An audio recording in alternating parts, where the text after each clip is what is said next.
The Tea Party and Occupy movements, both groups have dominated the political headlines, demanding a change in the way our country operates. We are the free! We are the free! Our flag still wins! Occupiers call themselves the 99%, saying they've had enough of Wall Street's corporate greed. The Tea Party claims lower taxation, smaller government, and less regulation is the way to prosperity. We are American people! We are the 99%! We are the 99%!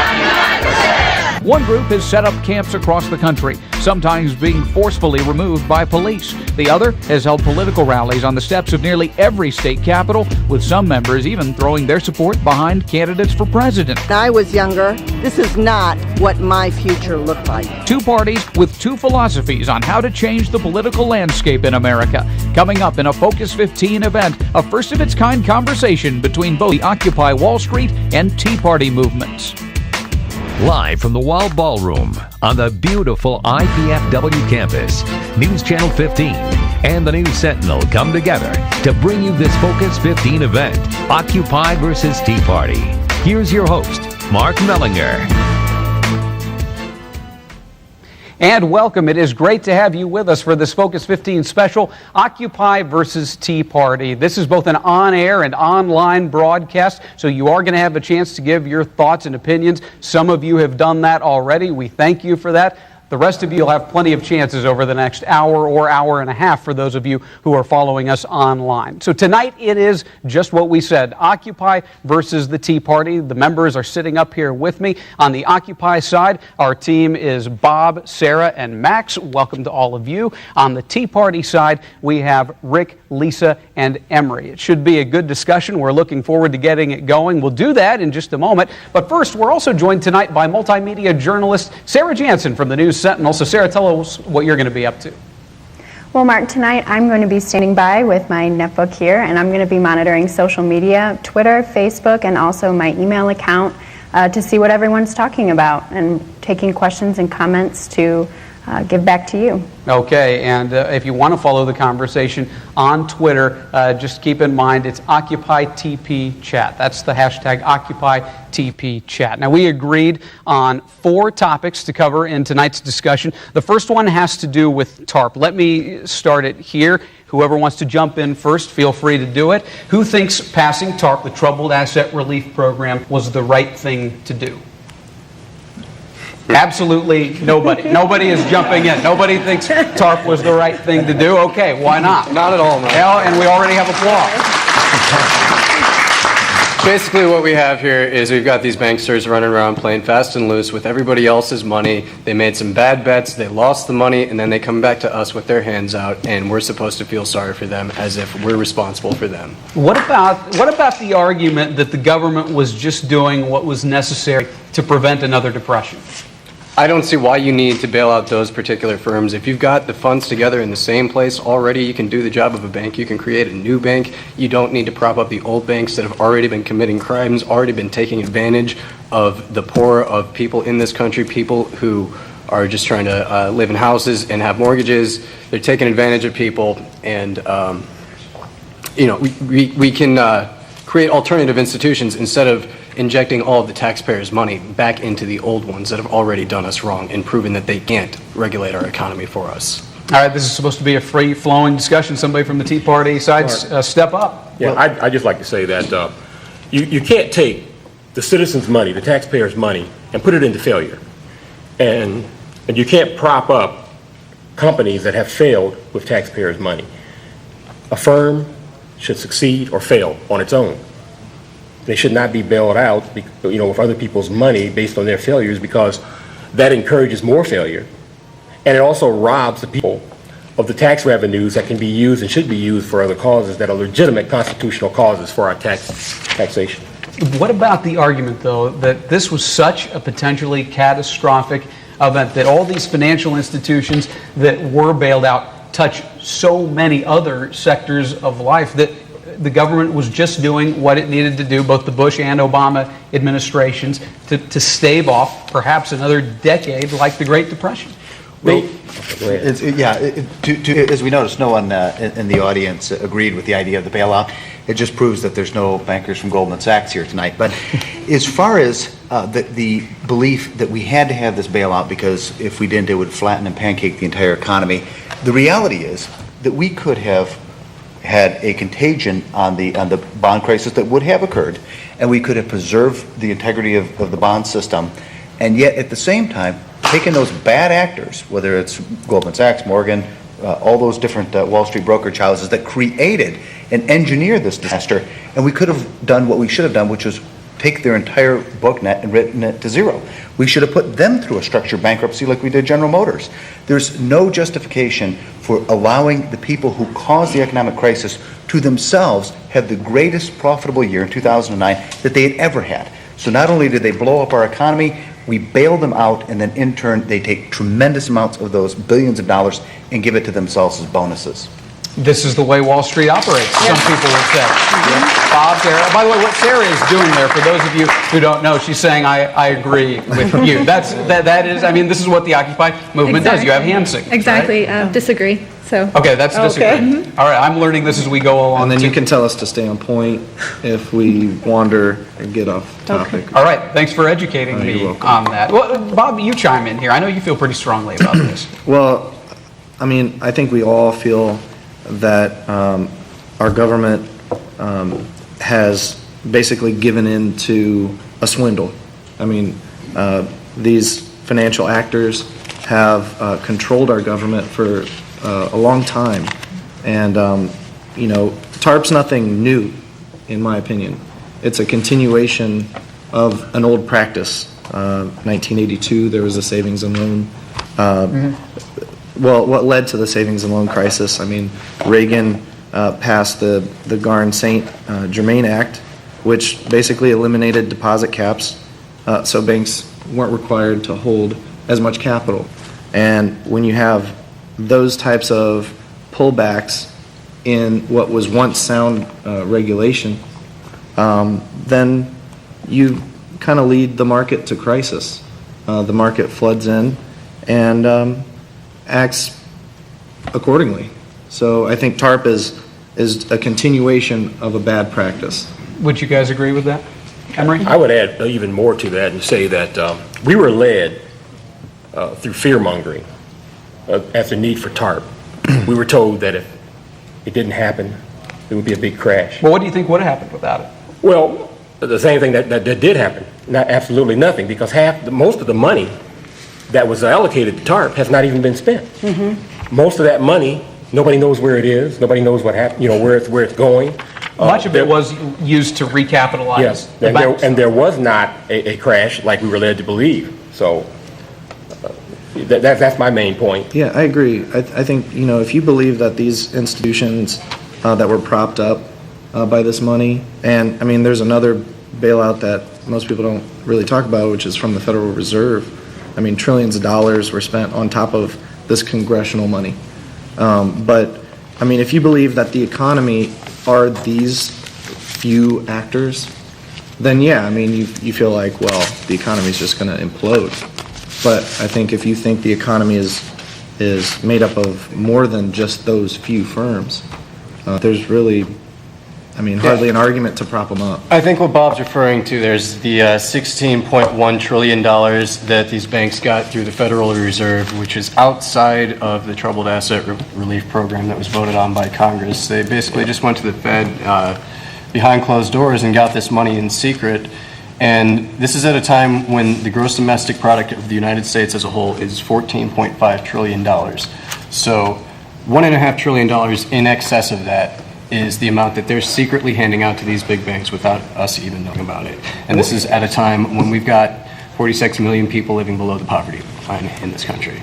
Was this unconstitutional?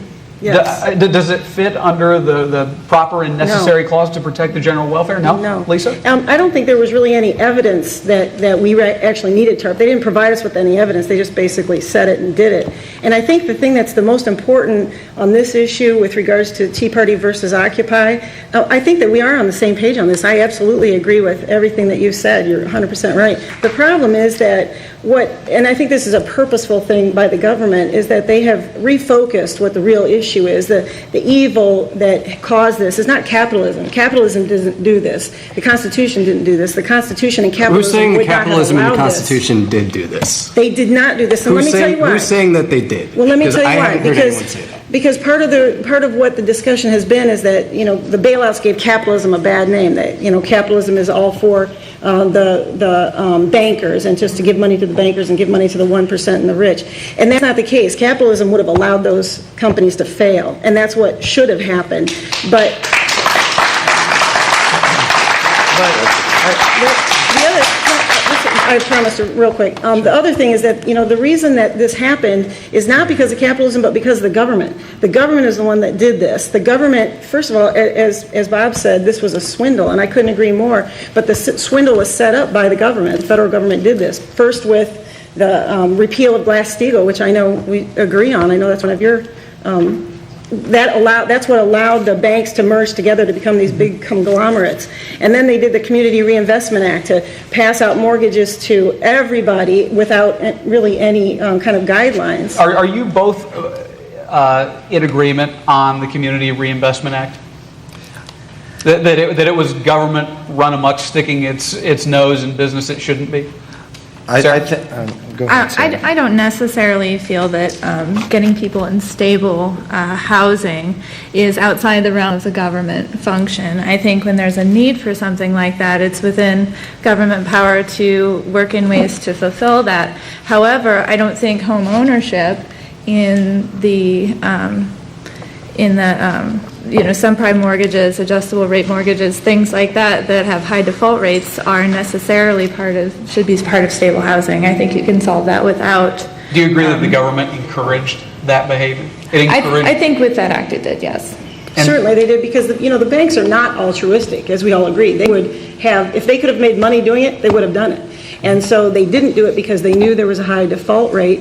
And then, with this whole situation that was set up with Goldman Sachs and AIG, that was all the government, 100% the government. Now, Goldman Sachs and AIG all had their hands out, that's for sure, but they couldn't have done it if the government hadn't been complicit. Let's take a second to check in to see what Sarah has to say. She's following what people are saying about this on social media. Thanks, Mark. We've got a lot of people saying that because both sides agree on TARP, it's time to move on to another topic. We've got a comment on Sarah's glasses, so they're a big hit. Also, people are saying that they hope that both sides find that they have more in common with each other than they had previously thought. One thing that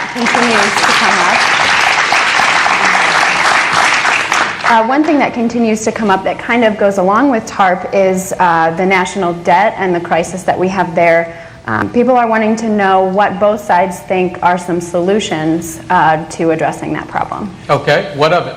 Rick, you want to start? Before we move on to that, one thing with regards, again, to the whole TARP issue, we all agree that to provide $700 billion plus of our money to the very actors who created this nightmare is completely wrong. The area of disagreement is that the institution that did this, was it the banks that did this? No, they didn't write the check themselves. It was government.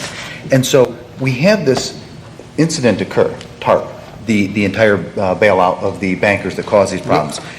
And then the question is, how do we respond to it? And I think one of the biggest differences between Occupy and Tea Party is that as we look at it, we see that the institution that embezzled our money from us and gave it to these criminal bankers should have less power, less trust. Rick, we should put less authority in them. How many fraudulent loans did the government write? Pardon me? How many fraudulent loans did the government write?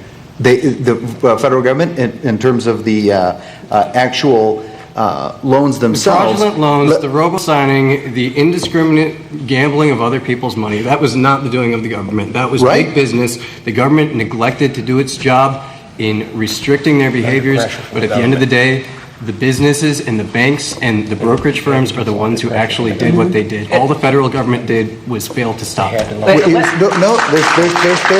corollary to that. If we go all the way back, if you think, who's at the end of this? I mean, when the music stops playing, somebody's not going to have a chair. Who is it? Somebody goes out and gives a loan to a person who has no business getting a loan. Maybe there's robo-signatures, what have you. They then give it to the bank, who then sends it to Wall Street, who packages it up and securitizes it and sells it off. Who buys it? Fishing villages in Norway, corporations, retirement, pension plans. Why do they buy it? Because it's got a AAA rating. Really? You mean all these deadbeats who are living in homes who are never going to pay, that has a AAA rating? You bet. Why? Because it's backed by two GSEs, two government entity corporations, Freddie Mae and Fannie Mac, because they knew at the end of the day that when this thing blows, and it was going to blow, they're going to get every single penny of their money back because it's going to be paid by taxpayers. And I think we get your point on that, Rick. Before we leave this topic, you used very interesting language. You called these executives at Goldman Sachs and AIG and the like criminal bankers. Did the executives who overinvested in these mortgage-backed securities get off too easy? Yes. Absolutely. Yes. Absolutely. Yeah. I mean, at least during the savings and loan crisis, people went to jail. I mean, so far as I know, no one's been prosecuted except for Bernie Madoff. And that's just because, he ripped off rich people. But you could not invest with Bernie Madoff unless you were a certified investor. And what that means is you have to have at least $1 million to invest. Ordinary people could not invest in Bernie Madoff, but when ordinary people got ripped off, they could not get their money back. So what should happen? Right? Bernie Madoff What should happen to got their these CEOs, to Dick Fold and the rest? Throw them in jail? I mean, I don't care what happens to them. I just don't want them running my economy. Tea Party, do you agree? The people who gave them the money, the people who allowed that to happen, they need to go to prison. They should have just let the bankers fail. They should have let them fail. One thing I thought you might not know, this is kind of interesting. They're the same people. Little factoid is the that... The board of the Federal Reserve is the same as the boards of those banks that unfortunately, they're bailing out. almost most of the treasury comes from Goldman Sachs, unfortunately, so you're right about that. But to answer one of the questions that you raised earlier is who in the government wrote mortgages. One of the things that I found really interesting in researching this is that prior to the Community Modernization Act, or the Community Reinvestment Act, where they wanted to promote mortgages, there was this pattern of behavior that was called redlining. So the banks would take these districts and they would redline them and say, you can't loan there because these people are too risky. And you know who was involved in that, or who set up this redline system? FHA. It wasn't the private banks, but it was FHA that did that. And so, there was quite a bit of government that did it. What you're probably going to hear a lot tonight is the fact that, one side maybe blames big business and the other side maybe blames big government. But I think what happens when they're the same? What happens when we're dealing with a revolving door that employs the same people? That's exactly what we have to do, is take the power away from them. Because big business, you're right, if they're given the opportunity, because as I said before, they're not altruistic. They want to make money. And given the opportunity, they will do it in any way they can. You take the power away from them by letting the government cannot do anything for them. They have to operate on their own. Though, to try to discern motive here? I mean, I'm sorry, if I am running a company, yes, my main job is to provide a service, but in order to provide a service to people, that business has to stay profitable. Do you really think that any of these executives were out to ruin people's lives? And that's why it's the job of the government to regulate these industries, because we know what the banks are going to do. They're going to make as much money as they possibly can in any way that they possibly can and get away with it. They're going to do it as far as they can go within the law, and they're going to go a little bit farther and pay some fines. But whatever the government allows them to do to make money, they're going to do. And that's why the responsibility rests with the government, not with business, to rein in what they're doing and regulate financial markets and make sure that this doesn't happen again. Did the Obama administration's new financial reform regulations go far enough, in your opinion? No, they won't be effective. You mean Frank Dodd? Yeah. Right, Dodd-Frank, right. Okay. Well, let's hear from the Tea Party on this. Is regulation a problem in this area? Was it lax regulation that helped lead to the financial crisis? That's part of it. Incentives drive behavior. And in this case, something we haven't discussed is moral hazard. They knew they'd get bailed out. They knew that money was going to come. So year after year, they were able to report these huge bonuses and give them to themselves, knowing that as they built up this house of cards, when it finally ruptured, they were going to make private the profits and make public the debt. They were going to shift that to the taxpayer. So as far as how best to handle this, again, Freddie Mae and Fannie Mae have been a catastrophe. I mean, when you look at it in the context of causing this. So the answer is, instead of more government, less government. As far as the regulations go, the two things that everybody demanded from this was, one, end too big to fail. Bust these big banking cartels in New York City that are controlling our entire country, bust them up. They have 10 times more power than all of the other corporations combined. Because if you look at who owns the media, they get that financing from those big banks. So they have that incredible microphone. Bust those monster banks up. That's number one. Number two is, if you're going to go wild and do all these derivative things and these highly leveraged, risky type of things. That most people can't understand, by the way, who aren't in that business. Right. Do not also do that with FDIC-backed money. Do not sit there and run these hedge funds and private equity and these highly leveraged entities. Make sure that if a bank is a commercial bank, they're a commercial bank, and if they're a Wall Street brokerage firm, they're a Wall Street brokerage firm. Well, did it bother anybody that the Treasury Secretary who was orchestrating all of this, Hank Paulson, was the former CEO of Goldman Sachs right before he took the job? Exactly. And It's not even close to unique. I think that's what you're getting into here is it's being framed as if, like Bob said, that there's two different entities to bail, but like you just stated, it's the same one. They're encouraging these practices or allowing these practices. The very same people who are supposed to be the watchdogs here are they're making money off of it, encouraging these practices, and if we continue to frame the argument as whether or not we should be blaming corporations or capitalism or the government, we're still not really focusing on solutions and holding people accountable. So I think once the conversation can get to a more unified thing is that we need to have more regulation of banks so that they can't pull this stuff off, and we need to hold the bankers who put us in the position accountable. That would... Which means what? Yeah, well, it goes to Rick's point. We want to bust all these trusts, right? I mean, Teddy Roosevelt was the big trust buster. He was in government. I mean, who's going to bust these big institutions? And that's the problem we're dealing with. And I think it's up to the people to finally rise up and take these institutions down, or at least... I think we can start by writing them $2.5 trillion checks. Right. Sure. And then that's part of the problem. The government has overstepped its bounds. Sure. And even to force a bank to loan money out to somebody who has no way to be able to pay it back, forced to do so by the government, that's overstepping their regulations. We need less government, not more government. Right. We need less regulation, not more regulation. Well, the reason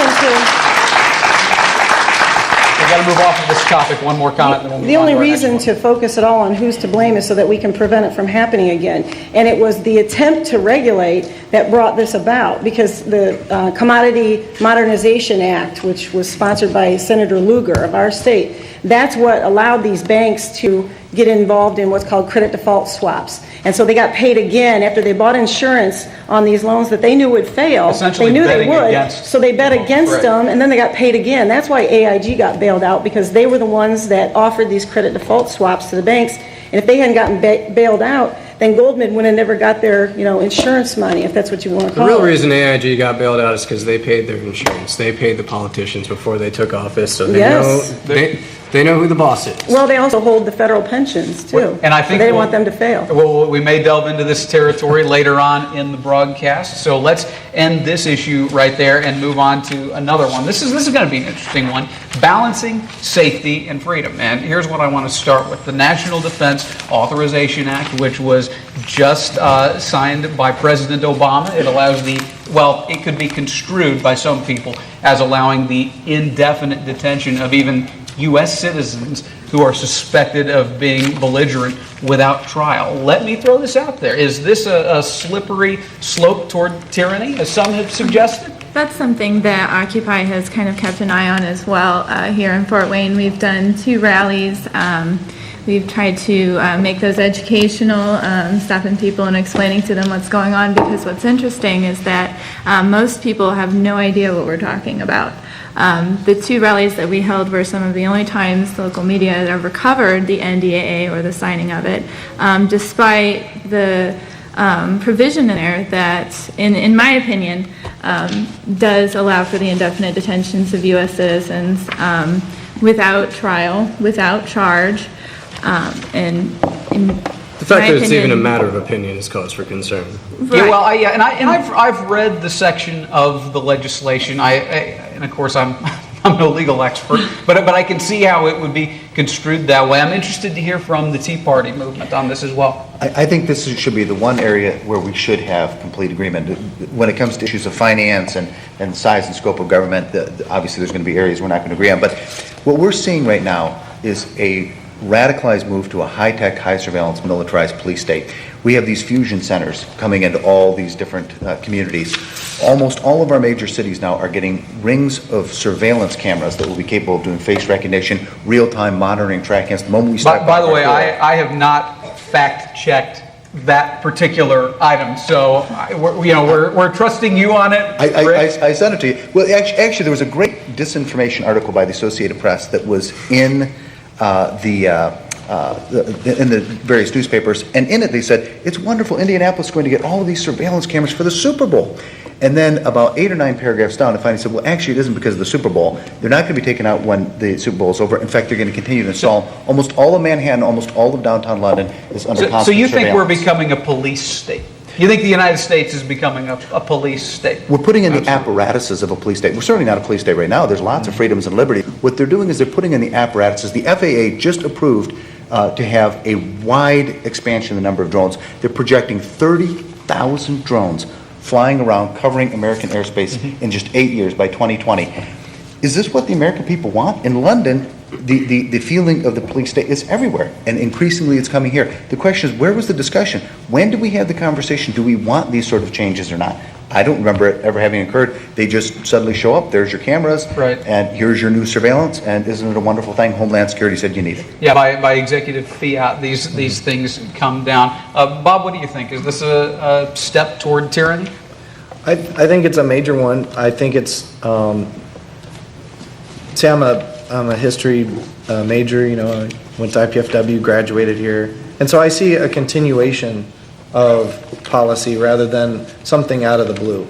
I think the military-industrial complex has added a bit more capitalist flavor to it, but I think it's in government's interest to stay in power. Are you worried though? Are you one of those people who's worried that we're on the way toward government watching us in some form or fashion, keeping tabs on us all the time? I think anyone who's not worried about that's naive. Anybody who's not worried about that is what? Naive. Naive, really? Yeah. Explain.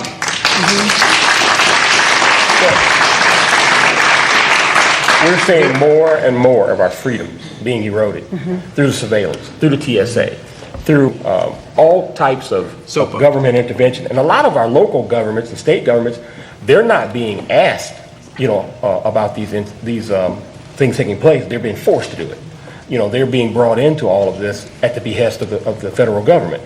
We are seeing more and more of the executive orders, the laws that are coming down and going through Congress to just tell us that we're going to be losing more and more of our freedom. People aren't looking into this because they're too busy doing other things, and we're trying to make them aware of what's coming down the pipe, because it eventually is going to affect every one of us, not only the ones that are in this room, but the American public. Max, and before you know it, your liberties are going to be flipped right out of your hand. Max, I know you wanted to say something. You spoke up pretty about this.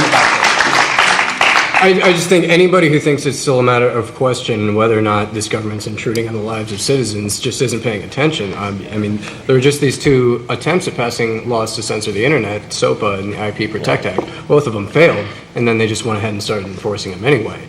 They're privatizing, commoditizing information in every form, and anything that's not under the control of a big corporation is contraband. So that's why all of a sudden, if you get on YouTube once in a while, now you try to watch a video, and sometimes the video has been yanked by somebody who claims to own a copyright, and that happens preemptively without any due process, and it's in the hands of the private corporations, not any enforcement agency of the government at all. And our information is being privatized, our security is being privatized. We've been hearing a lot about Stratfor the last few days, and they're basically a privatized security service that's doing the work of the CIA. They're doing covert intelligence on behalf of the government, on behalf of the military, but they're a private organization that has no accountability to the American people. Yeah, I mean, I just wanted to hop in. I agree with Max. I think we've had an increasing amount of private firms stepping in to where it was a public entity where it was in the public interest to have a national defense. But now all of a sudden, I mean, mercenaries are nothing new, but I think the rate in which we are basically funding private firms with a blank check is just You're bankrupting against them. it. Yeah, absolutely. Let me ask you about the Patriot Act. We're going to get to Sarah for some of your comments in just a second. Who thought the continual reauthorization of the Patriot Act was a good idea? Anybody here? No? Tea Party? No? Okay. being argumentative. All right. Now, this is interesting. Let's hold that thought, and we'll get to that in just a second. First, I want to go back to Sarah Jansen and see what people are saying via social media. Thanks, Mark. The conversation is continuing online. We've got some interesting comments on the topic of big government versus big business. One Twitter follower said big government is not the same as big business except when big government is staffed with big business people, which is interesting, seeing that both sides kind of disagree on that issue. One question that we've gotten from the audience, wanting to know the thoughts of each side on the fair tax versus other approaches to tax reform. And also, going off that discussion with restriction of freedoms, we had someone in the audience ask the question, will there, with all the laws being passed restricting our freedoms, will there ever be anything done about the lack of equal opportunity at the workforce?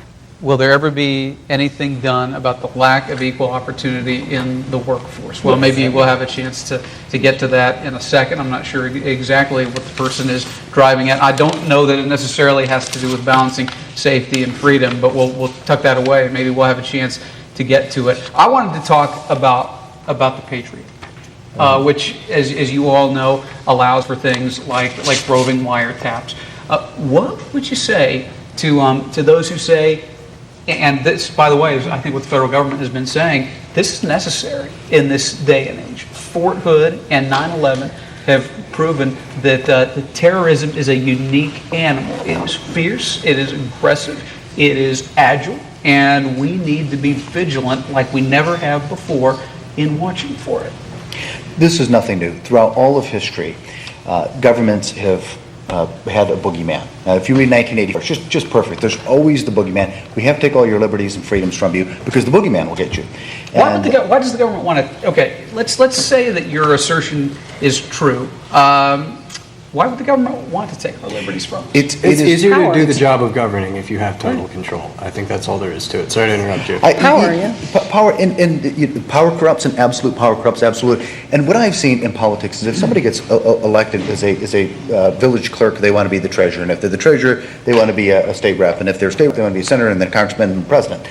It's natural. And when people get political power, when people get power over other people's lives, it's insatiable. It creates a rapacious appetite to have more and more and more. And there's a voyeuristic nature to Homeland Security, or the American Gestapo, some call it, in that they want to know more and more and more and more, and they just can't stop themselves. And how much is enough to know? The TSA took an 85-year-old lady and strip searched her. I mean, she soiled herself on her flight to Michigan.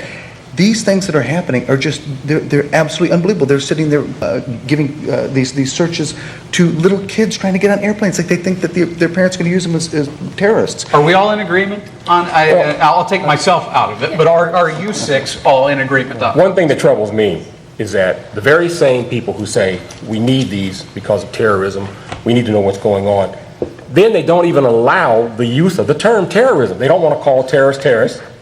They don't want to call the terrorist acts. You're banned if you try to use those acts. So what's the purpose here? What's going on here? I think there is an issue with defining what terrorist acts are, and I think that's a lot of where we get in trouble as a nation, is we want to look at terrorism as an act of war, and it just simply is not the case. It's not coming from a foreign government. It's not coming from a foreign military. You don't think the 9/11 attacks? It wasn't a military attack. It was a crime. It was a murder. It was not an attack on the homeland. It was an attack on the homeland, but it wasn't an act of war. Actually, it's a crime. Terrorism is a crime. It is not an act of war. It does not come from a state or a military. I would disagree with Max. Yeah. I think the terrorists would disagree. I think Well, they feel that they're in a war. I disagree with Max, not on terrorism as a crime, because it is, but I think it can be perpetrated by states. I think it's perpetrated by states all the time. And, I mean... Probably more often than we know. Right, I mean, I think the definition that I'm aware of is the deliberate targeting of civilians. And so... Yeah, that's governmental terrorism. And government's typically capable of state acts terrorism. of terror as well. Are you, by the way, is everybody here okay with using that phrase, which President Obama has, in many instances, intentionally gotten away from, war on terror? Yeah, let's or, call it- or was it used in a manipulative way, as some have claimed, Let's by call the it what Bush it is. administration? Let's call it what it is. Let's call it what it is. Emory says it is a war on terror. It's what do a you guys war say? on an abstract word. Terror is not a person. Terror is not an enemy. Terror is not something you can defeat. Terror is just something that you can continue to fight as long as you want to ask for another check from Congress, and you want to fight some more wars, and you want the price of oil to keep going up. Do you think radical Islam constitutes a major threat? Would you rather call it that? I think it constitutes a threat, but I think it's a threat that's been overblown way past what it really is. Oh, you think so? I think I do think so. I think fundamentalist factions of any religion can be extremely dangerous. And Dangerous When people that are religion dangerous. They're not is more basically dangerous based because on they're terror, Muslim. when that religion encourages its people in that doesn't. religion to kill and to do things, It doesn't encourage that any more than Christianity encourages what the Christianity Ku Klux does not Klan Some does. people's Does not interpretation of It Islam. does. I think we should clarify that. I mean, most Muslims, the vast majority, would certainly not say that that is what the Quran says. So we want to be fair there. Yeah, Islam takes most of We're its talking tenets radical. from Judaism, and so does Christianity. So, I mean, they're offshoots of one another. You can cherry pick any Bible verse, any Quran verse, or any Torah verse you want to make the claim that either the religion's peaceful or violent.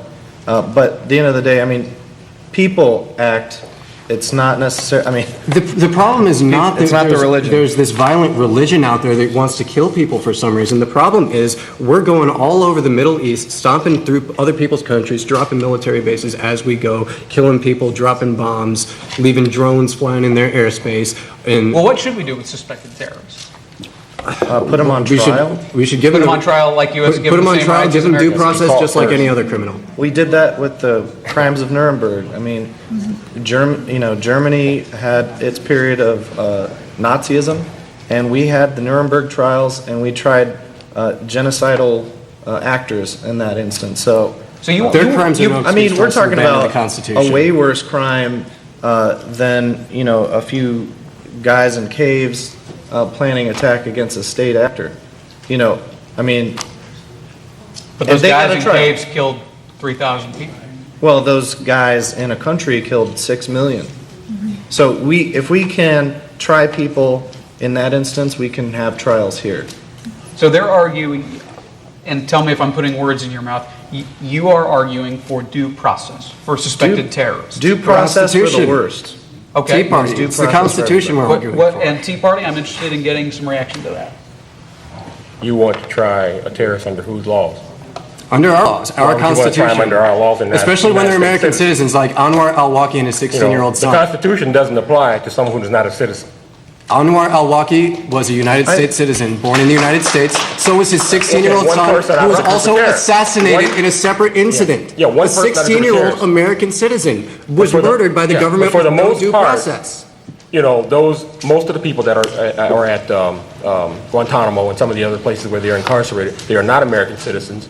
These people go out, they recruit small children to teach them to strap bombs to themselves, blow us up, blow our troops up, blow up other places around the world. These people do not fall under American law. They do not deserve to be punished under American law. They're on a battlefield, which they call themselves. You know call who it a does fall under battlefield. American law? The And- American military falls under American That's law. right, they do, And but we- those people are we not should members not of our be military. surprised- And they don't fall under American law, they're under the Military Code of Justice, of Uniform Justice, the military. I agree with They're them. I mean, I think we shouldn't try them here. We should try them in the International Criminal Court. So if we tried the criminals at Nuremberg, we should throw, Max, you agree with that? convicted terrorists Absolutely, into the yeah. Hague. I mean, that's what we do with acts of genocide. We should do the same for acts of terror. Okay, this is the United States of America. We're a sovereign country. Why should we throw ourselves under the leadership of another organization? Are you saying that, some people would say that you're saying due process works for everything but terrorism. How would you respond to that? Me? Yeah. Well, you, the Tea Party, okay. Whomever. Anybody else want to talk to that? It's difficult because on one hand, if the CIA has apprehended some suspects and they have interrogated them, they'll get different operational information that simply cannot be divulged. It cannot be publicly discussed. It cannot be tried in a court of law. And I do believe the reservations somewhat come from that. I also, in conversations I've had with some military people, am convinced that the CIA almost had a head count and that they snared a lot of innocent people. And I think there's some reservation to have some of these trials because in some cases, in many cases, they have freed them. They said, yep, this person, after substantial amounts of investigation, interrogation, we got the wrong guy, we let him go. But as far as whether or not to try them in a civilian court, there are some national security reasons as to why not. But the problem is if you give them a blanket protection, say, just snare anybody you want. Some guy says, hey, I owe this guy down the street 25 goats. I don't want to pay him. Hey, he's Al-Qaeda. And we go snatch him, and we say, well, we got good information he's Al-Qaeda. You're saying you think that could happen? I don't think it happened. I guarantee it happened. In Afghanistan, I guarantee that happened after 9/11. In fact, the government even, they apprehended people and they said, we got the wrong guy. So it's, in some cases, yes, there shouldn't be a civilian trial, but I think that it's good that we keep a very close eye on the federal government and not write them a blank check and say, okay, you don't need to do anything. The only blanket protections anybody's talking about is basic human rights. The right not to be tortured, the right not to be stripped naked and thrown in a pile and have pictures of soldiers with their thumbs up next to you. What freedoms are you, before we wrap it up on this topic, what freedoms are you all willing to give up in the name of safety? None. None. Okay. It's a fallacious argument, and there are no cases where it is an appropriate way to think. It is just not an appropriate way to act and respond. Look at what they're doing in London, and they have cameras on every corner, and it hasn't made them more safe. We all know about all of the terrorist acts that occur there. It doesn't work. Another thing, too, that we've learned is that it makes people like us even more suspicious because under some of the interpretations from some of the attorneys that have studied the NDAA and so forth, people like us sitting at this table today, we are on the terrorist watch list because we're in the Tea Party movement or because we're in the Occupy movement. Again, that's something we can't verify, just like we can't verify. Well, if you ask the FBI, they say they have no files on the Occupy Wall Street movement. I mean, take that for what it is. That's an unverified. I'm just saying that, it has been mentioned by some of the attorneys and whatnot. What we do know has been verified, it's been in Glenn Beck and all over the place, is that in a fusion center, they sent out a memo in St. Louis saying that different groups include anti-abortion groups, anti-immigration groups, and really keep an eye out on those recent Iraq and Afghanistan war veterans. And it also specifically said, keep an eye out on people who have Chuck Baldwin or Ron Paul bumper stickers on their cars as potential terrorist suspects. They've already identified people who support that particular political that was part of the Homeland Security memo. And I want to make sure we mention the Police Executive Research Forum here, which is a DHS operation that is a federal government coordination operation where city police forces come together, they get this federal funding, they get all this fancy equipment, and what are they supposed to do with it? Crowd control, riot control. And what do you know, with all this Police Executive Research Fund money, we see coordinated attacks on Occupy camps all across the nation. We see them 3-4 cities all at once, the same minute of the night. They're all going in at the same time, coordinating these attacks. The federal government is physically assaulting protesters for assembly. That's an assertion from the Occupy movement. Let's end it right there in terms of balancing safety and freedom, because time is flying faster than I think we all thought it would. You all wanted to talk about economic development. You agreed to talk about economic development, and I'm really interested to get into this one. What do you think of the concept of corporate personhood? Disagree. You disagree with the concept of corporate personhood? It's ludicrous.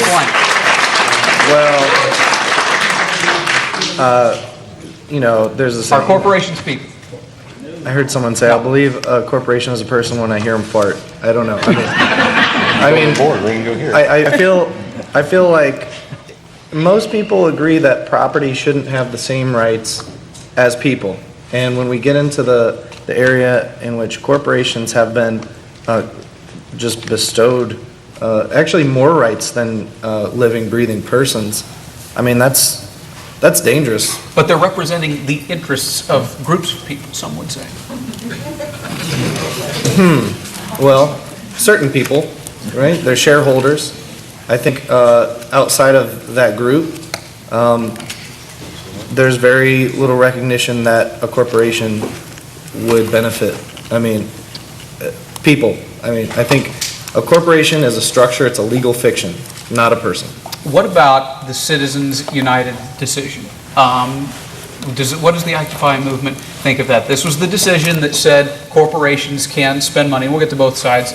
Corporations can spend money to have political influence in the days leading up to the election. As you all know, this was a fairly recent Supreme Court decision that changes election law. Occupy, you can jump in and we'll get to Tea Party. I think it's absolutely ridiculous. I think that for a corporation to spend money for political purposes leading up to an election, they should be restricted on that? Especially given the opaque nature of where a lot of this money is coming from and the kind of extreme amounts that are being spent on things like advertising. They really are having a significant influence over the candidate's selection, in my opinion. And I think that whether they're made up of groups of persons or not, they should not be allowed to influence the elections in that way. Okay, let's hear from the Tea Party on this. Who wants to speak up? Lisa? Well, I don't think that you can't say that you're in support of the First Amendment. You can't say that you stand for free speech and not allow people to speak with their money if that's the way that they want to do their speech. I mean, I'm not necessarily, I don't like it either. I don't like it any more than you do. But just because people want to band together and choose to collect their money together and put it towards whatever candidate they want to do, they're speaking with their money, and we have to accept free speech even when we don't like it, even when we don't necessarily agree with it, even when we don't like it. You guys want to respond to that?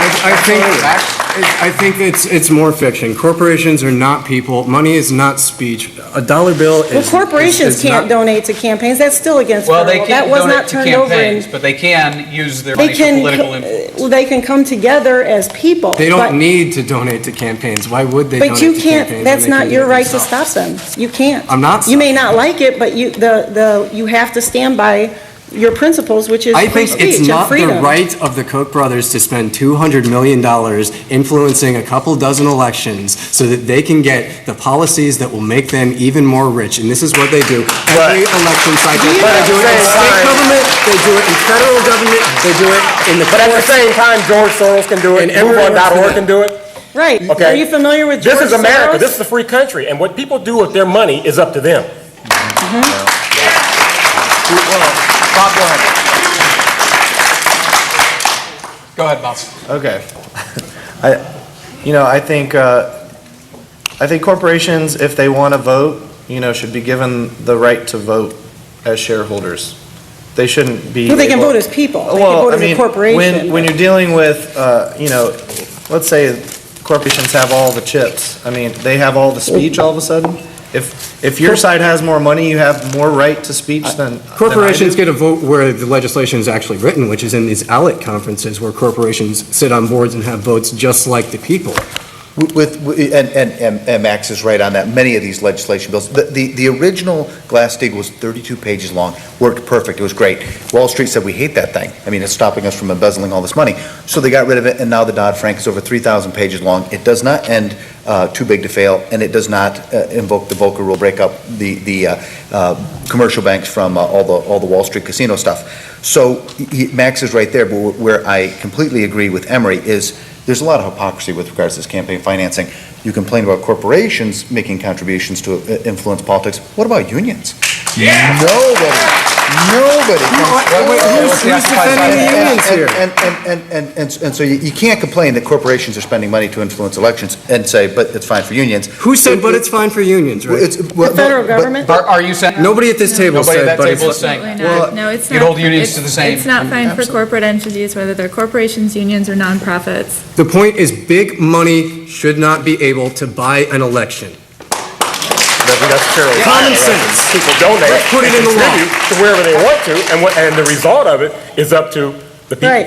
Do you see that, I once mean, again, this that's- is a false argument? Because if you took the power away from the government to be able to be involved in business, then the big corporations would have, they could put all the money they want into it, as long as whoever they voted for couldn't do a darn thing to help them. Stop the government from being able to do anything to help business, to help their friends, or to punish their enemies. The problem is business wouldn't allow it.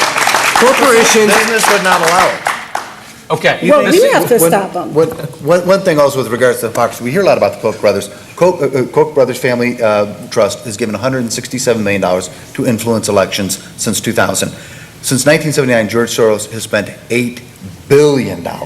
You know, Yes. so One is the guess what, Rick? I have a problem with that, too. Just because I'm sitting on this side of the room does not mean that I somehow work for George Soros. I don't know where you guys We get didn't this say that. You idea. consider yourself a We didn't libertarian. say No, that. no, no. Yes. Okay.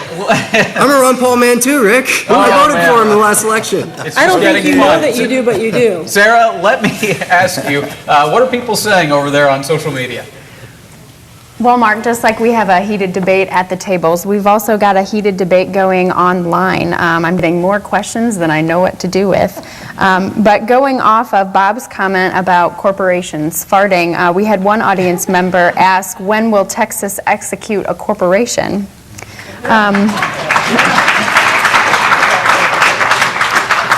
We've had several comments from the audience and also from our Twitter followers talking about when this discussion leads to action and asking how the sides can come together and work towards making the situation in the country better. Also, going off of that, one audience member asked who on the panel would be willing to run for office and offer their solution in that respect. And we also had an economic development question in about, let's see, the local and regional economy and moving to NH3 ammonia industry and how that could spur some economic development in this area. Okay. Well, thanks, Sarah. Maybe we'll get to that in the online portion of our broadcast. Those are all interesting queries. But right now, we have agreed to give each side a couple of minutes to make closing statements for the TV portion of our broadcast. Remember, it'll continue on Wayne.com. So I guess we didn't flip a coin to see which side wanted to start first, but as the judge, jury, and executioner here, I believe Occupy had the first comments to open, correct? To open the broadcast? I think that's right? Yeah, we did. Okay, yeah. So I will let the Tea Party go with its closing statement first. You have a couple of minutes, and you can divide it up however you want. You can have one spokesperson, or each of the three of you can speak over a couple minutes. Well, I'd just like to say that when this country was founded, it was a miracle. It was an amazing thing. George Washington spoke repeatedly about how there's divine intervention in the creation of this country. And it wasn't just amazing that we were able to defeat the greatest military in the world, but also the concept that these men would then hand over their power, that they would agree to a very limited government with a constitution wherein we were going to chain down government. We were not going to let government just run wild and do whatever it wanted. And a democracy is basically two wolves and a sheep debating about what's for dinner. The sheep's always going to lose. And a republic, you don't have that because we tell the government you can do this, this, this, and that's it and no more. And what we've seen is that the beast has come off the chains. It is running loose. It is doing whatever it wants. It is completely untethered to the Constitution, whether it's civil liberties, whether it is intervention into the marketplace. The government has simply come loose from its moorings, and the moorings are the Constitution. And if we cannot return back to our Constitution and return back to sound money, get rid of this monstrosity called the Federal Reserve that embezzles money from the people, and I believe get back to our traditional faith-based beliefs, the future looks bleak for this country. We would not be the first empire to crumble into dust. We were formed with such great promise, and we have done such great work across the world, and we have been, for many years, a shining beacon to the rest of the world. And I increasingly worry when I look at our culture, when I look at what we export, the Lady Gaga, Lil Wayne culture we export around the world, I worry whether or not we still are that bright, shining light. And I think we need to work together and pull together to defend our civil liberties, to get rid of the Federal Reserve, to go back to those values and beliefs and morals that made this country great. Rick, thank you. We appreciate that. The Tea Party's closing statement time is up. Now it's time to hear from the Occupy side. Again, you can have one spokesman, or each of the three of you can speak a little bit. Well, I think it's really important to remember that we have a government and we have power structures, and those two are not necessarily always the same thing and identical, but it is just as important to the public good to maintain an eye on both of those potential threats, and I do view them as potential threats. And it's not that there isn't power invested in the government in this country, there is, but we have to face the fact that the people who work in that government are not their own bosses, nor do they work for us. Their paychecks are provided by the top 1%, the top 0.1% of the economic spectrum in this country. The highest end of the economic spectrum has not only more influence than they should have, but the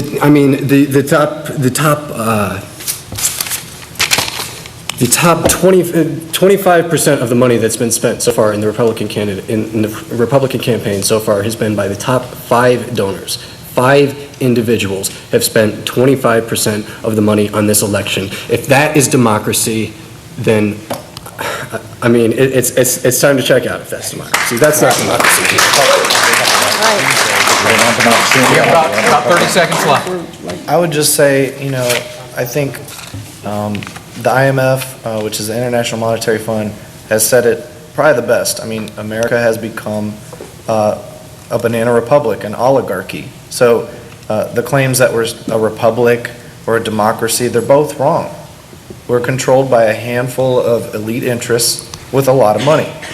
And so it takes democratic action to reverse that. And that's where we all come in. Okay, we actually have about a minute and a half extra left over here, so I'll jump in and ask, what do you want, a direct democracy as opposed to representative democracy, which is what we have? Absolutely. I think direct democracy? Direct referendums on issues. On everything? On most everything. Certainly more than we have. Yes. Whatever the majority of the country wants on every issue. It definitely needs to shift more to individual. Whatever 50.1% wants is what, that's how we should decide every issue. We will find that what most Americans want is exactly what we have, a constitutional limited government, which is a republic. This is the greatest country on the face of the earth. People are coming from all around the world to America because they have seen through history. History has proven what kind of country America is and what America is all about. There's a dream here. People want to achieve that dream. You don't achieve that in a dictatorship. You don't achieve that in mob rule. But you can achieve that here in America. America has produced more millionaires than any country on the face of the earth. And that's the value of a country's worth, Emery. How many millionaires they have? And on that, and how many do they have to wrap up? We will have to wrap up. Money. Thank you all for being with us. We appreciate it. Don't forget the discussion continues in just a moment. We'll stop down for a second, and then this discussion will continue on Wayne.com, and continue to follow us on social media as well. For now, for those of you joining us in television, I'm Mark Mellinger. Thank you for being with us, and enjoy the rest of your evening.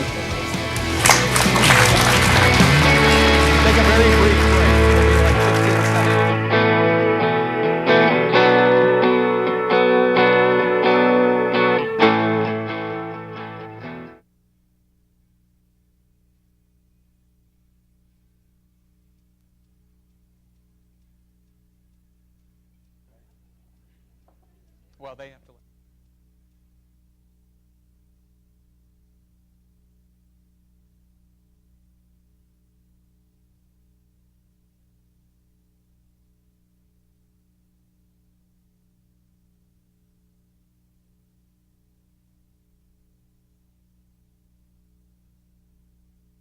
Some bonus coverage for those of you who have hung with us online. Thank you for doing so. We sure were getting into some good back and forth before we were so rudely interrupted by the constraints of the medium. I'm wondering if you guys would like to continue this debate about what democracy in America means. I think it's a pretty good and pretty fundamental debate.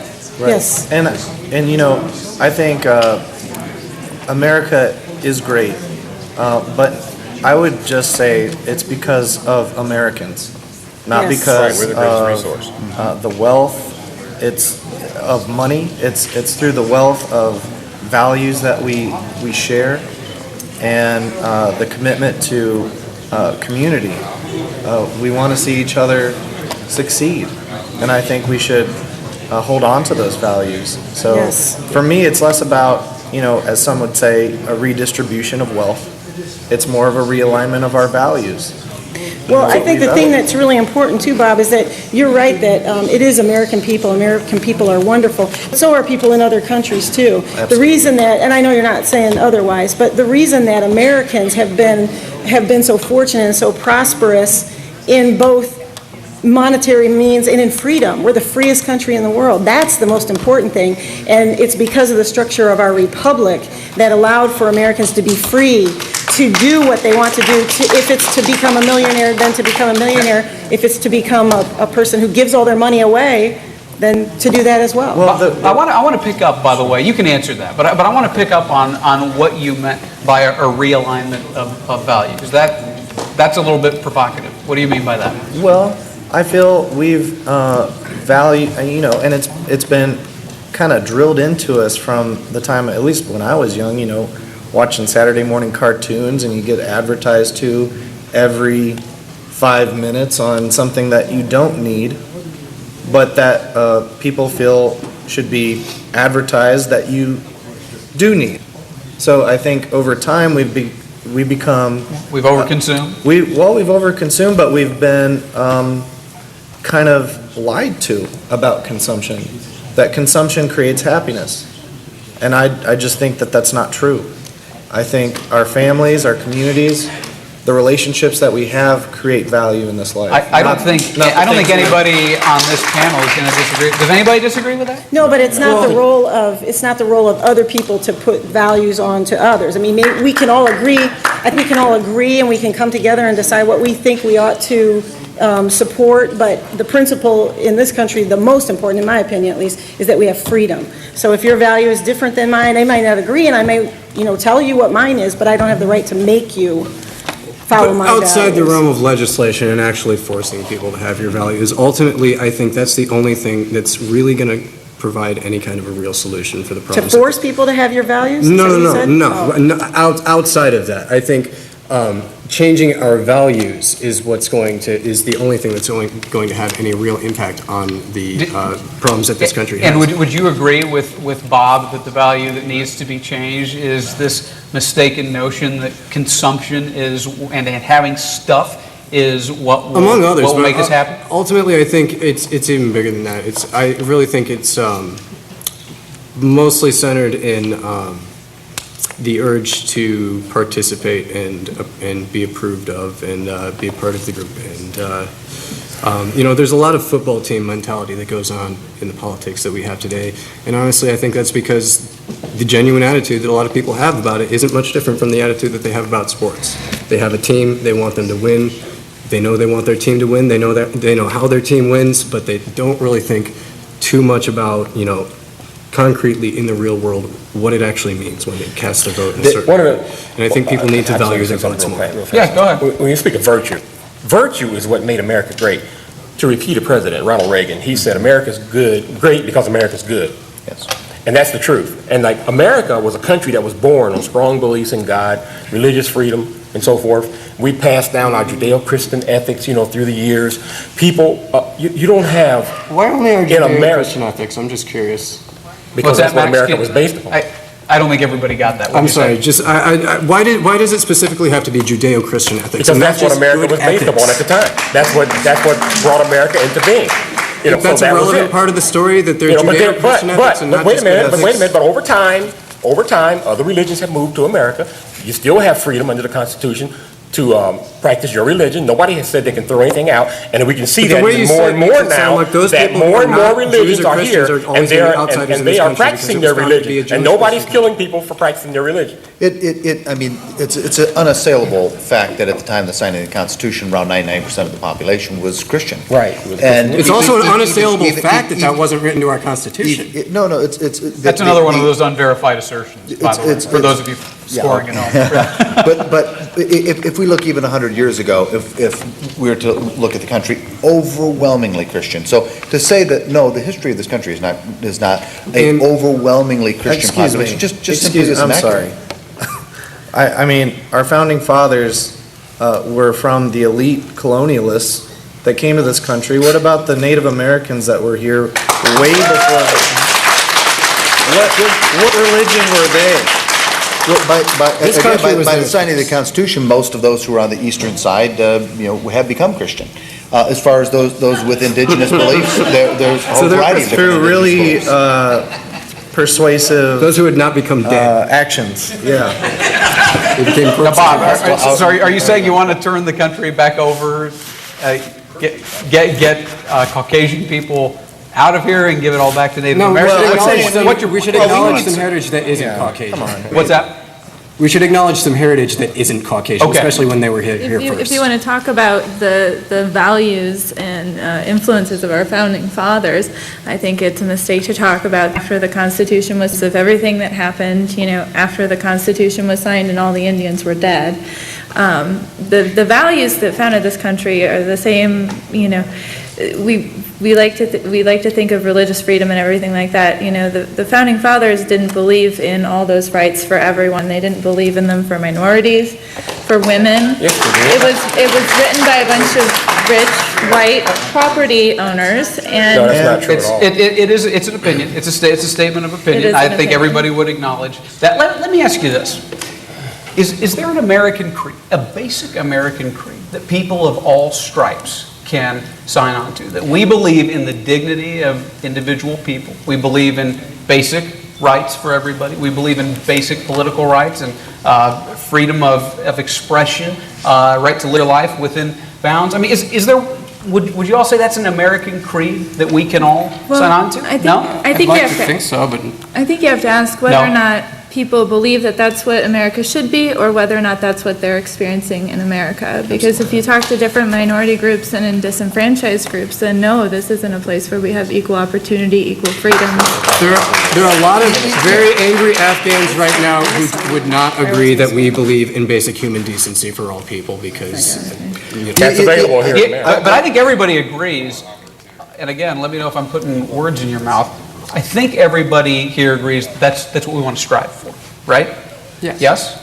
Yes, that's what we want to strive for. Okay, so can these two mostly disparate sides, but you do have some similarities.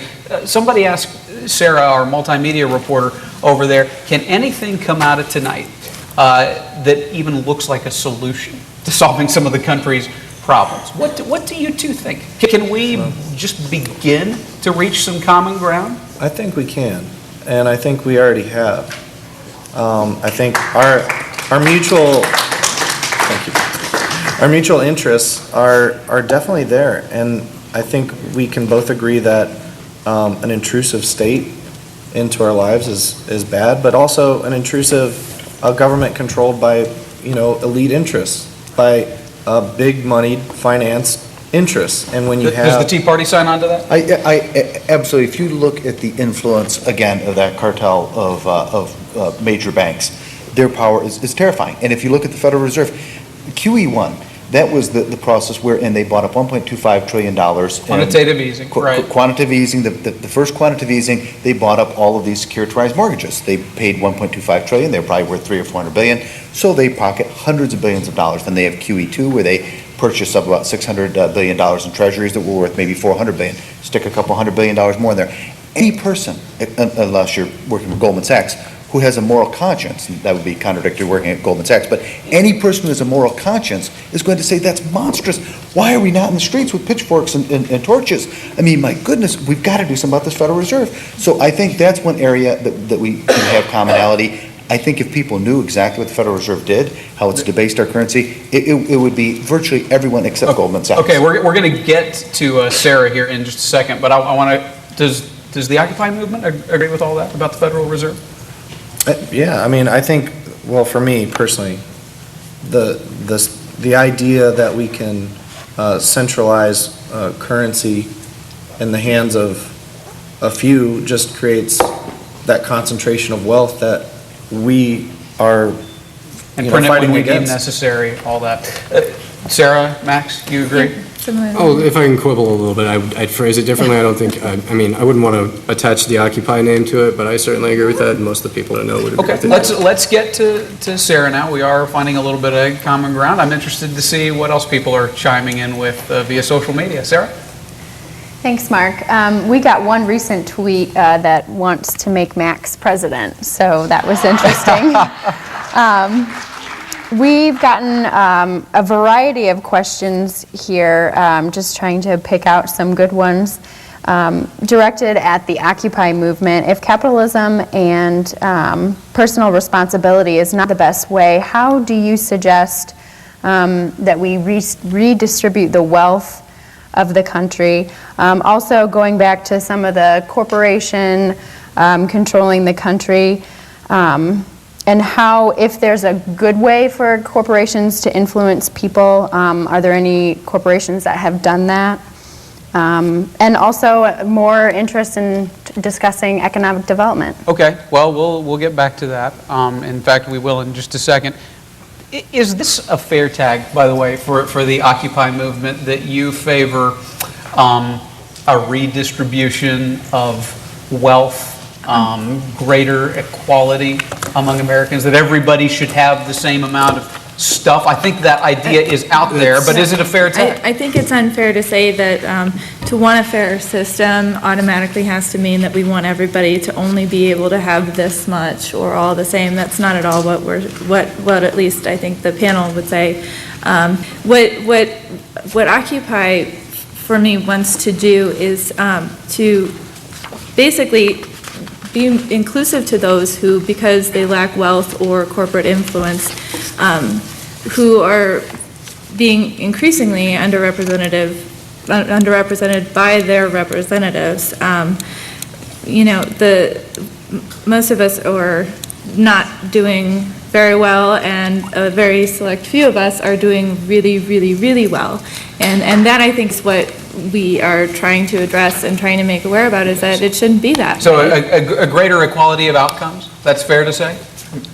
Max? I think that would be the end result, but I think there's this perception out there that we want to rob from the rich and give to the poor, and we just want to redistribute. We want to tax everybody 99% and then pass the money back out to who You're we saying think that's not deserves true? it. That's not the case. What we want to do is just muster a posse to stop the rich from robbing the rest of us.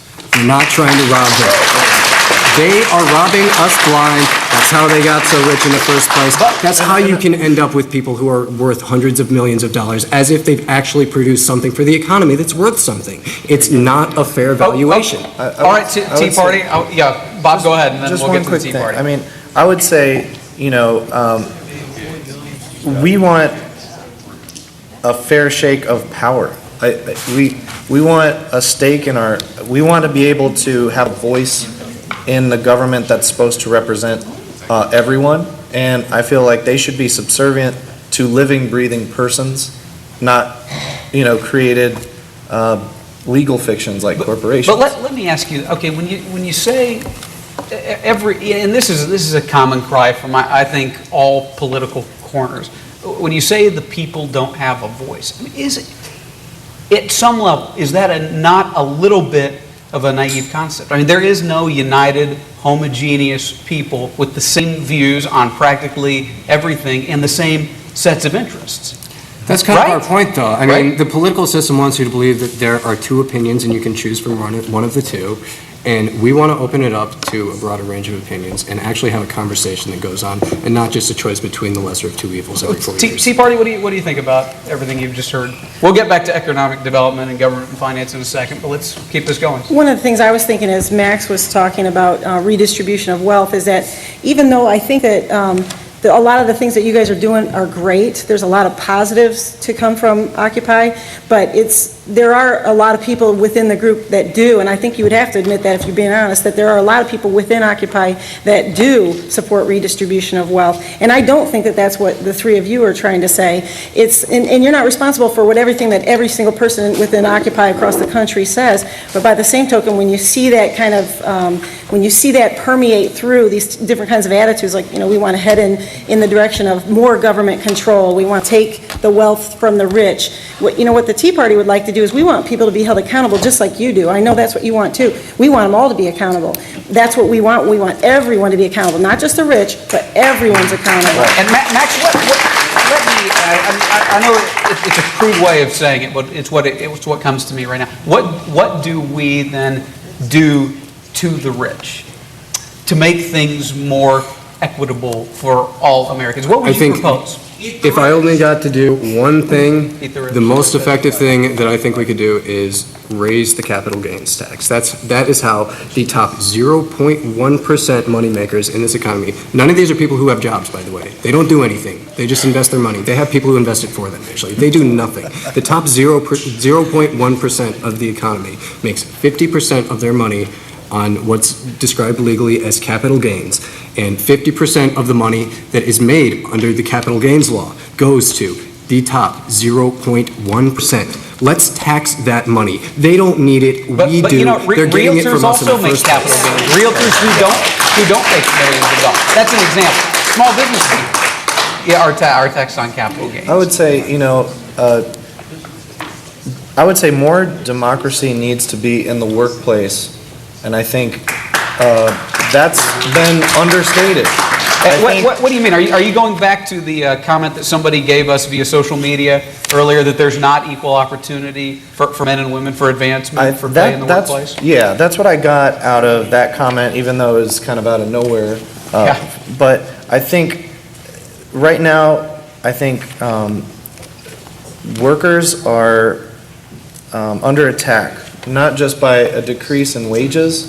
I mean, there's a lot of factors that go into that, but it's through democratic action, and it's through actions at the workplace where people can get together, organize, and say, hey, you know what, we don't like these conditions, and as producers of wealth, we should have some rights. And I feel like maybe a decentralized democratic workforce would be a step in the right direction. All right, Tea Party, they've had the floor for a while. Let's America does have two good principles. First of all, we were founded upon constitutional limited government, free market system. The person has an idea. The person takes that idea to the free market. The idea can fail or the idea can succeed. Now, if the idea succeeds, is it somebody else's responsibility to turn around and rob that person at gunpoint and take the money away from them? That's what government is doing to a certain degree, and that's what somewhat in the Occupy movement you're saying that we should do. This country was built on the principle that you can use your ingenuity, you can use your concepts and ideas to go out and achieve the American dream for yourself. You don't turn around then and punish that person for succeeding. Well, you're propagating myth then, right? I mean, this idea of the self-made man who doesn't owe anything to anyone is fiction, and we all know it. Nobody gets rich on their own. Nobody drives a car that they built with their own two hands. You're not driving on roads that you built. You're not picking up a phone that you built the lines to. We live in a society. We're driving on roads that the person infrastructure who provided by that society. We owe something back to that society. And he had an idea of how to make asphalt or concrete, build those roads, and then now as a result, we drive on those roads. And he had an idea to make a profit by selling it to the government? If he makes a profit from those ideas, then that is that person's profit to hold and to keep on his own. The profit on roads is selling it directly to the government. A person in America can buy or not buy whatever they want to. You have the right to decide. To buy or not to buy whatever you want to. Go ahead, Rick. With regards to the democracy of the workforce, if somebody's working at a place, they don't like it, they have the greatest democratic right there is. They can leave, they can quit. And as far as this being a horrible, exploitative place. Because there's so many jobs. This is such a horrible place to the disenfranchised, what have you. Do you realize that not only do we have about, 17% of our population is immigrants, we have millions who come here every year. We have millions more who would do anything to come here. So as far as the notion that this is a horrible exploitative country, that is offensive. I mean, this country has some... We also have 45% of Americans who report not being able to cover their basic living expenses in the last 12 months. We have 28.2% of Hispanics in poverty. This sounds like a great time to get to Sarah. People are chiming in via social media. Go ahead. Thanks, Mark. Yes, lots of people chiming in via social media. Wanting to return to the topic of government intrusion, SOPA, and one Twitter follower asked about the war on women. Some people are saying that they feel the Occupy movement is sometimes contradicting themselves. They want to know where's that line between where they see the government giving people freedoms, but also stepping in when businesses are, overstepping their boundaries. And it got a lot of people wondering when the occupiers are going to leave Feynman Square. We have a colonial American in the crowd. Well, if we had 3 hours, we could get into all that, but we really don't. I mean, we only have about 10 minutes left. So one of the things that these two groups agreed to speak on together was the intersection of government and finance. The first thing I wanted to ask was, do special interest groups have undue influence on government policy? I think we've heard from the Occupy camp that they believe, yes, special interest groups do, because they can contribute to campaigns and the like. I don't think we've heard much from the Tea Party on that, so I'll start with you as we get to our last 5 or 10 minutes here. Whoever wants to speak, go for it. I think, what I had mentioned before, I think is a really important concept to understand, is that if government doesn't have the ability, and if we're in a republic and a republic of laws, then we're the ones that give them the rights to make the laws that we want. I know that's a stretch, but that's the way it's supposed to work anyways. But if the government doesn't have the ability to give anything if they can't reward businesses and they can't punish other businesses, then there's no reason for lobbyists, because they can offer nothing to them. People could put all their money, they could pay lobbyists, and lobbyists could give people money, but they wouldn't get anything in return. So you're saying special interest groups do have absolutely too much, they do. They have undue influence. Mm-hmm. They absolutely do, and we wish that would stop too, but not as a matter of saying that you have to restrict people's freedoms, but as a matter of saying you won't get anything in return. And then that's human nature. People will stop. They won't continue. Let me ask, is there anything wrong with lobbying per se? Not necessarily. No, but there's something wrong with getting something back for it. That's what's wrong. There's nothing wrong with lobbying. You can beg all you want, but you don't get anything in return. An equal playing field, because I think that's what we okay, let me ask. Let's do it for instance. Let's say that I am a lobbyist for either a pro-life or a pro-choice organization. I give money to a candidate, or my group gives political contributions, and then I expect or hope that my representative will push for a law that reflects my view. You're saying that is wrong? I'm saying they can try all they want. It's not the act of lobbying, it's the response. The government responding to it. I think she's saying there's no connection. It's wrong unless that's the position of the people that elected that representative. Okay, what do you guys think about that?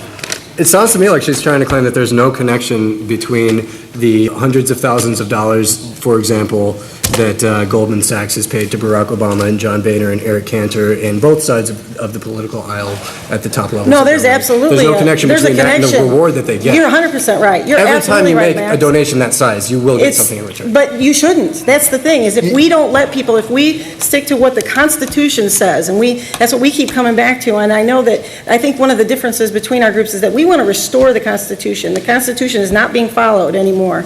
And if we restore the power that the Constitution gives, it doesn't permit that. It doesn't permit the government to respond like this. What is it we want to do? And that's one of the reasons, too, why the Tea Party even started. Right. 3 years ago. We were, the name Tea Party, Tea, taxed enough already. That was the main reason. We found out through all this overstepping of boundaries, excessive spending, we came together as a group of common ordinary citizens and said, hey, enough is enough. And one of the things is that, yeah, there's nothing wrong with a person going out and lobbying for something, but we have to realize the power of a republic rests in the people. It rests in our Constitution, following that Constitution. We have to elect good, virtuous, moral people who believe in our Constitution, who respect our Constitution, follow our Constitution, and make laws that follow our Constitution. We also have to get actively involved. A question was asked earlier, would we run for office? Would we do that? Yes, we would. If that's what it takes to restore America and get rid of some, run for office and get rid of some of this wrongdoing that's going on, get people in there that will respect the Constitution. If it means one of us or you or somebody, yes, do that, because that's what we've gotten away from. We have gotten away as ordinary citizens. We have said, okay, I'll elect John Blow, send him to Congress, I'll send him to the Senate, I'll send him to the White House, and then we sit back and we expect them to do the right thing. They are not going to do the right thing unless we hold them accountable. Absolutely. I think the problem is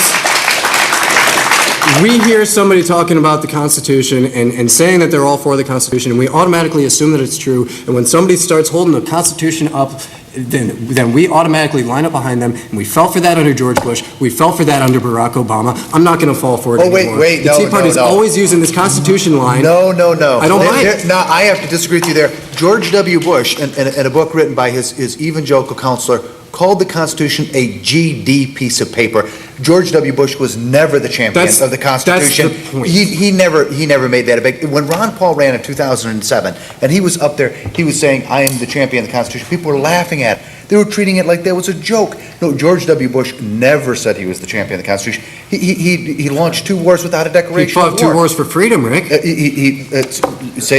that if you will, but he did not say he was the champion of the Constitution. He didn't swear to uphold the Constitution. It's for democracy. That was the whole point. Barack Obama has sworn to uphold it, but he clearly hasn't, I think like many of we them. we have a problem of accountability. There you have it. And I think where our groups need to maybe form an alliance is how we hold those groups accountable. Yes. And both lawmakers and corrupt businesses. well, lawmakers and businesses that basically write the legislation and fund the campaigns for both parties. So it's a problem of accountability, and it's our responsibility, not just by the ballot box, which we can probably make some headway locally by electing some, worthwhile candidates, that espouse the Constitution or similar values. But at the same time, it takes democratic action from the people to force them to take notice. And throughout our history, throughout the labor rights struggle, the civil rights struggle, abolition, and even Shays' Rebellion, we've had a common thread of democratic action that has made our country better. And that's what Occupy is about. And so can we say, as we draw this thing to a close, that both groups think there is a government corporate complex that is harmful? And I'd say that's the single biggest difference. We both recognize there's crony capitalism. Mussolini preferred the term corporatism instead of fascism. We both recognize it. That it is to the disadvantage of the people, and that we have a melding together of major corporations and the government. We all see it. It's terrible. The difference is we say, go back to the Constitution. If the government can't pour money into these guys, then all of a sudden it breaks up. The problem is the government. They're the ones doing this. They're the ones creating this corporatist setting. Let's go back to the Constitution, stop the government from doing this, and Occupy, many of them, particularly those on the left, say, no, let's make the government bigger. And it's like, this is the same thing that's for sale. This is the same thing that's been bought and paid for. Okay, we got less than 2 minutes. Bob, real quickly respond to that assertion. Is that correct? Well, you're left with the same problem. Who's going to bust them? When government and business come together, you want to defund the government when you have tons of financial interests that have all the chips right now. So when they have all the chips and you take away the rules and the taxes on them, you're basically left with 1 or 2 players in the economy that have way more sway. So you need a counterweight. We need a balance. Not more power, though, because as long as we continue to have a republic, a representative republic, we change that by our votes. How about we take the power back from both of them? To a certain extent, all citizens have to take some responsibility for what's happened, because we can't muster people out to vote. That's something that we ought to be working together on. Let me ask for a show of hands on these last couple of questions, and then we have to go. How many of you would run for office? Maybe we can get a wide shot here, Jim. Raise your hand. Who would run for office? I would run for office. Emery's the only one who would run for office. You first, Mike. Yeah, right. Who thinks your movement will still be going a decade from now? Show of hands. Okay. So not everybody on Occupy is so convinced. Be over here. Who thinks the other They'll movement be over will here. still be going 10 years from now? Show of hands. They'll be with us. I think the reason why Bob and I probably didn't raise our hands is because we see Occupy as a movement that doesn't intend to side with a politician, doesn't intend to stop working until we feel like the job is done. So Occupy is going to become many things over the Yeah, I years. think And same on this side, too, value because system, not we're a citizens, organization. and we're operating as citizens. That's what the Tea Party movement is all about. We have a country that's built on a system of 3 branches of government. That's why we have 3 branches, is because they have to keep each other in checks and balances. What we see now is a government out of control. The executive branch is doing its thing, Congress is doing its thing. We've got to, as citizens, to rein them in. Right. Thank you all. Thank you all for coming. It has been enlightening. It has been fun. I hope it has been helpful to our viewers. So that wraps it up for Focus 15, Occupy versus Tea Party from the Wall Ballroom at IPFW. I'm Mark Mellinger, and for all of us at News Channel 15 and Wayne.com, enjoy the rest of your evening.